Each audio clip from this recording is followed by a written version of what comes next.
खडेरीले यो चेपे जलाशय धेरै घटेको अवस्था छ।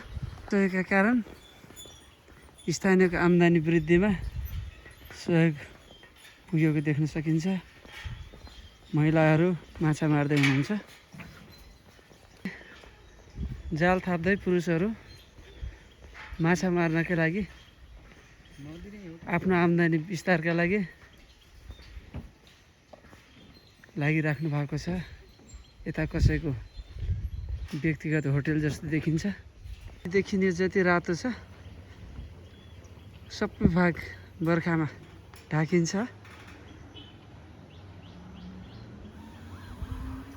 अहिले चाहिँ खडेरीको कारण पानी कमी भएको रहेछ।